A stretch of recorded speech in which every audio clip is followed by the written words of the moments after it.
pedido de algumas clientes que me acompanham no meu grupo de WhatsApp sobre temas que gostariam que eu falasse, me pediram sobre a combinação dos traços entre oral e masoquista.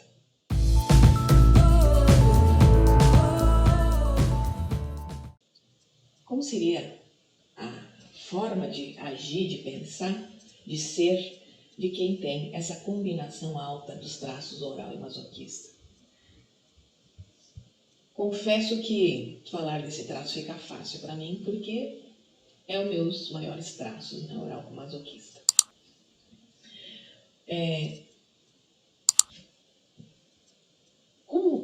Como é a mente de uma pessoa que tem esses altos traços? Primeiro, combinando que esses dois traços são os traços sentimentais, que a gente chama de traços quentes, envolventes. Eu diria também que seriam os traços, quem carrega esses traços tem uma alta espiritualidade, tem uma conexão com um subjetivo muito grande, tem uma sensibilidade aguçada. E o que faz, né, dessa pessoa quando ela tem essa alta sensibilidade? Se a gente for fazer um paralelo, por exemplo, com o espiritismo, vamos dizer que são pessoas que têm uma mediunidade muito grande. E na verdade, por quê? Porque como elas têm essa parte emotiva, o sentir é muito aguçado, o que acontece?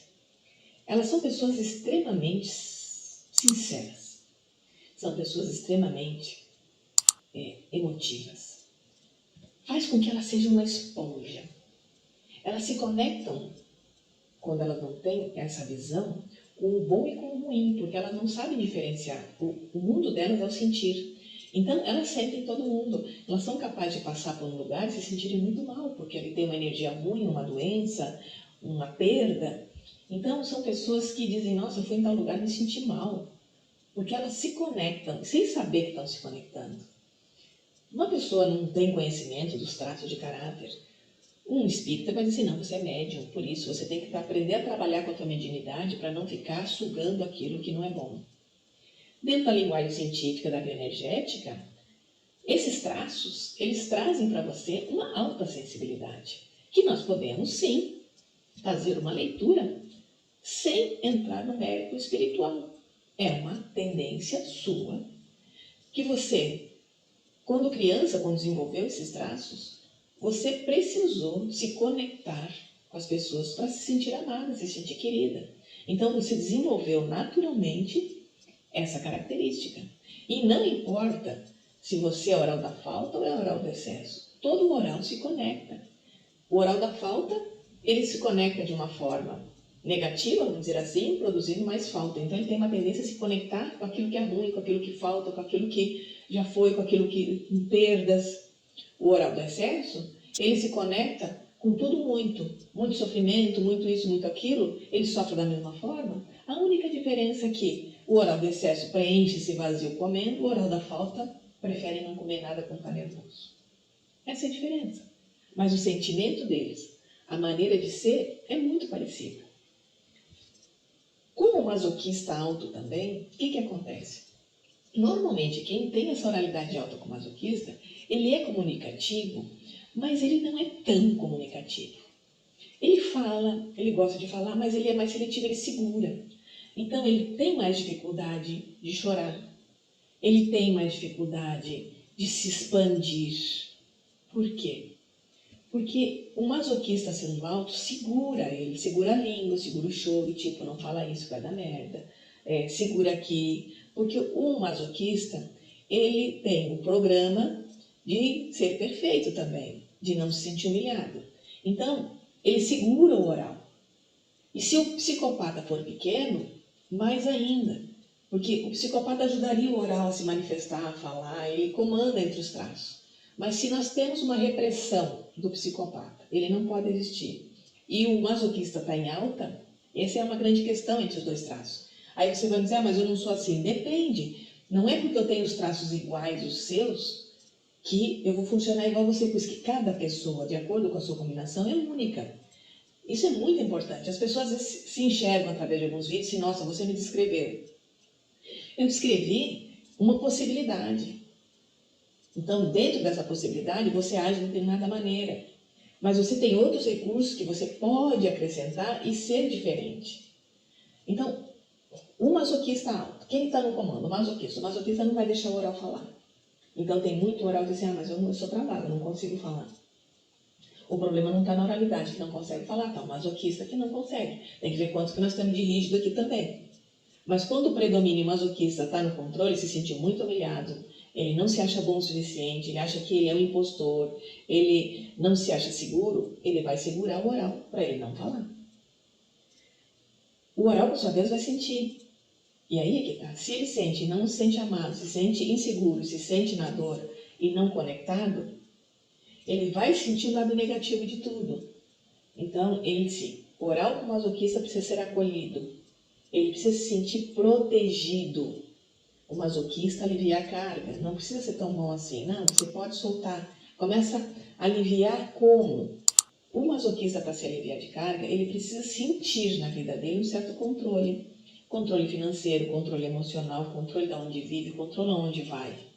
Eu sempre costumo falar uma palavra mágica para a gente aliviar o masoquista. O masoquista jamais devemos chegar nele dizendo, vamos fazer tal coisa, ou estava pensando em ir em tal lugar. Para o masoquista, isso é um soco no estômago. O masoquista precisa ouvir a palavrinha mágica, estive pensando em a gente programar fazer tal coisa. Se você tem um masoquista do lado, tem alguém com uma alta predominância masoquista, como você vai identificar isso? Uma pessoa que tem um rosto mais quadrado, você vê que a boca é cerrada, você vê que o tronco é mais quadrado, as pernas são assim, tipo um tronquinho, sabe? Não tem um tornozelo fino, não tem a canela fina, ela é tronquinho, ali tem um masocão. Esse tipo de pessoa são rochas, são uma fortaleza, só que se elas continuarem sendo sobrecarregadas, elas vão ter problemas sérios de saúde, porque elas seguram demais. Essas pessoas, como você alivia elas? Sente-se chegar nelas e fale com quem está do seu lado, se você é um masoquista. Eu preciso ouvir a palavra programar, agendar. Veja bem, se chegar perto de você, sendo masoquista, você não tem nada para fazer, mas alguém chega e diz assim, vamos tomar uma cerveja ali no bar agora à tarde? Você vai dizer, como assim? Não tinha programado nada, não tinha nada, não. Você vai sentir um desconforto. Por quê? Saiu fora do seu programa, saiu fora da sua agenda.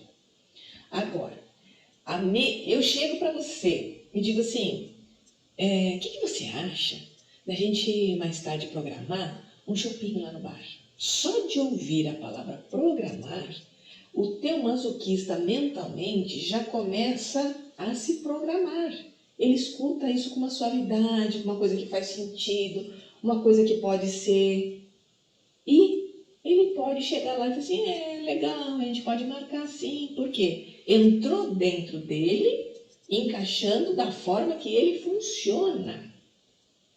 Isso faz toda a diferença. Agora, chegar para ele e dizer assim, vamos lá no bar tomar uma cerveja? Como assim? A gente não marcou nada.